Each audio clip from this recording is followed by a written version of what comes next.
Well, join me now to discuss the executive vice president of the Trump Organization, Donald Trump Jr. Don, I appreciate you being here.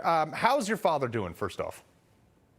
Honestly, he's doing well. I spoke to him yesterday after, the insanity. I guess after a while, you just get used to this, Carl. You get numb to it. It's not just the indictments. It was the years of Russia, impeachment 1 and 2.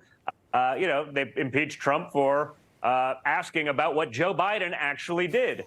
Now they want to throw Trump in jail for damaging Americans. To your point earlier in the monologue, what damage was that? I mean, if by that logic, you should throw Joe Biden in jail for all of eternity for what he's done to our economy and every aspect of day-to-day life. Our country is a disaster. Our economy is faltering.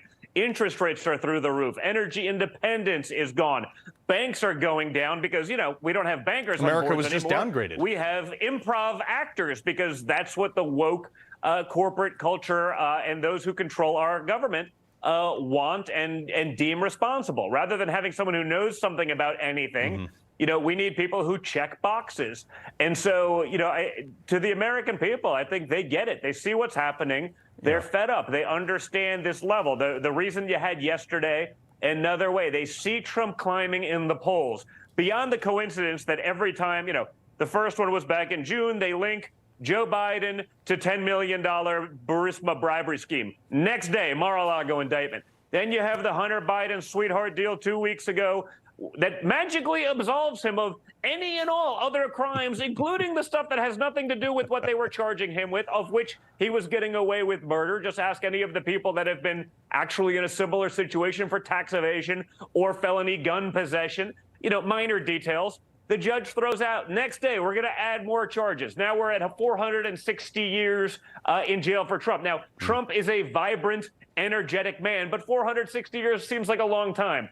And that's before you get into yesterday, which, has stuff that even includes up to and including the death penalty. So they tried to do that to me during Russia. That's what Adam Schiff wanted to try me for, treason, a crime punishable by death. So now my father and I share something even a little bit more in common. Well, Don, your dad's former VP had this to say on Twitter. So today's indictment serves as an important reminder. Anyone who puts himself over the Constitution should never be president of the United States. And he wonders why he hasn't even qualified for the debate stage. Yeah, listen, I'd always gotten along with Mike Pence. I don't think I've taken any shots at him. I'm not sure what lane he's ever running in. But when I read that, knowing what happened, having been in the room for some of these things, honestly, I was wrong to have thought as highly of him as I had in the past. That was a mistake, and I don't admit those things too lightly. Yeah. Well, your dad's latest fundraising email is actually, it's true, but scary. If convicted on all counts from the left's witch hunts, he could face up to 561 years in prison. Yeah, that sounds reasonable, right, Don?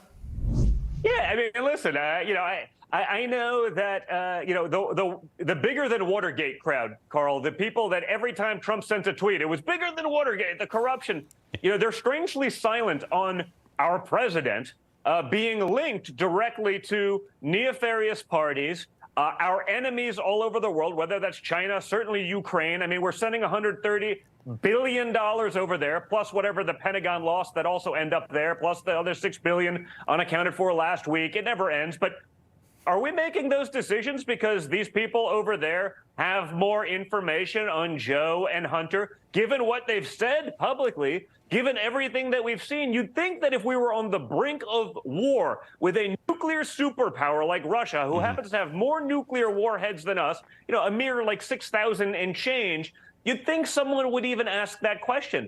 But our media refuses to because they're regime propagandists. They're 100% fine with it. So what if the Biden made billions and they're beholden to this? I know the Chinese didn't invest in Hunter Biden because he's a great businessman. They gave him $1 billion for his fund because they were buying him. The Chinese aren't like us, Carl. They don't diversify to make sure we have, the trans unicorn here, and we need a crackhead represented in our portfolio of financial managers. They don't do that. They're not morons like we are, Carl.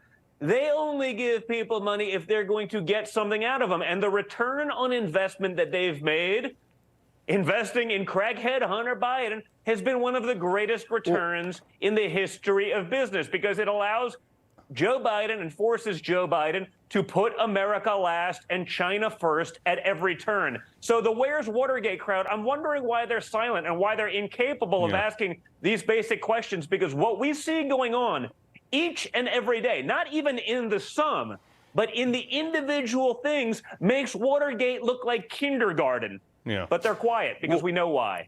Don, before I let you go, you mentioned crackheads. You know, like you obviously, you know, you spent hundreds of millions of dollars out of your personal money to defend yourself against all the charges of you driving 172 miles an hour, smoking crack, and ordering hookers from across state lines. If that was actually you and not Hunter Biden, where would you be? My father would have sent me to Gitmo, Carl, and I would have deserved it. But like, I'd have been the first American national to spend, a few decades in Gitmo. But that's the point. You know, beyond that, if I did any of these things, it wouldn't be oh ho hum. Maybe we'll have a hearing, maybe not. I did 50 hours of testimony before Congress for treason, a crime punishable by death. For a 20-minute phone call that, you know, everyone agrees was the same thing. They knew it was BS. You know, the heads of our intelligence committees literally altered my emails to make it seem like something. When it's proven that they were altered, you know, CNN, MS, oh, we don't care now. We got it's a bombshell. The walls are closing in, usual crap, right? So that's what it is. I mean, if I did 1/10 of what Hunter Biden did, I'd have been in jail. They're not even looking at him hardly. It's miraculous, actually. It's truly. And knowing you, seeing the hoops you jump through to maintain all your legality with the firearms that you go and hunt and sport with, like the fact that Hunter's wife threw it in a dumpster and he lied on the background check is just beyond me. But Don Jr. Yeah, again, but I wouldn't have been offered the sweetheart deal, Carl, and certainly wouldn't have been absolved of all of my other crimes like Hunter is for those things. And that's, again, but not even curious. Yeah. You know, you're one of the few guys, Newsmax, me on Twitter. I mean, our mainstream media is dead because this would be a big story. You'd think they'd be able to get good ratings for this, but they're totally willing to do the bidding of the regime. And that's pretty scary. That's a scary place to be in 2023. Yeah, it is. But you know what? 2024 is just around the corner. Don Jr., pleasure. Thanks, Carl. Have a good one.